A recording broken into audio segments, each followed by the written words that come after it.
Welcome to this module on epilepsy. In this session, we will discuss its types, causes, diagnosis, management, and complications. Epilepsy is a chronic neurological disorder characterized by recurrent, unprovoked seizures resulting from abnormal electrical activity in the brain. Seizures are classified into two broad types. Focal or partial seizures originate in a specific area of the brain. Simple partial seizures do not involve loss of consciousness and may present with motor or sensory symptoms. In complex partial seizures, there is impaired awareness, often accompanied by automatic behaviors called automatisms. Generalized seizures involve both hemispheres of the brain. Tonic-clonic seizures, also known as grand mal seizures, feature loss of consciousness, muscle stiffening, and rhythmic jerking. Absence seizures, more common in children, cause brief lapses in awareness. Myoclonic seizures present as sudden, brief muscle jerks, while atonic seizures involve a sudden loss of muscle tone, leading to falls. The causes of epilepsy are diverse. Some individuals have a genetic predisposition, making them more susceptible to seizures. Structural abnormalities in the brain, such as tumors or traumatic injuries, can also trigger epilepsy. Infections like meningitis or parasitic infections, such as neurocystic urcosis, are recognized causes. Metabolic imbalances, including severe hypoglycemia, may precipitate seizures as well. In many cases, however, no identifiable cause is found, and these are classified as idiopathic epilepsy. The diagnosis of epilepsy relies on a combination of clinical evaluation and investigations.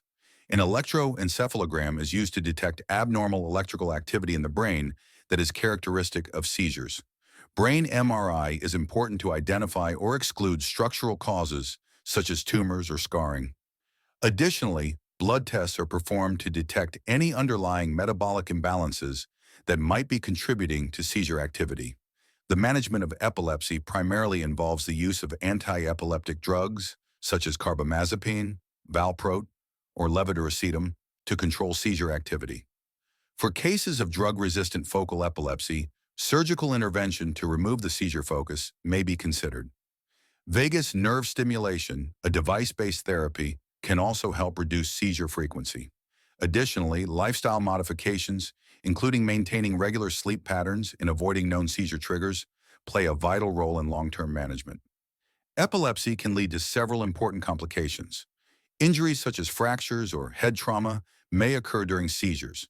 Status epilepticus, a prolonged seizure lasting more than 5 minutes, is a life-threatening emergency requiring immediate treatment. Many patients experience mental health challenges like depression and anxiety. Social stigma associated with epilepsy and legal restrictions on activities such as driving can also significantly impact the quality of life. To summarize, epilepsy is a chronic neurological disorder marked by recurrent, unprovoked seizures. Seizures are classified as focal or generalized, each with distinct clinical presentations. The causes are varied, ranging from genetic factors to infections, structural abnormalities, and metabolic issues, although some cases remain idiopathic. Diagnosis relies on electroencephalogram, imaging studies like MRI, and blood tests. Management focuses on anti-epileptic drugs, with surgical options and vagus nerve stimulation considered for resistant cases. Complications include physical injuries, the risk of status epilepticus, mental health challenges, and social limitations, such as restrictions on driving. Early diagnosis and tailored treatment significantly improve patient outcomes.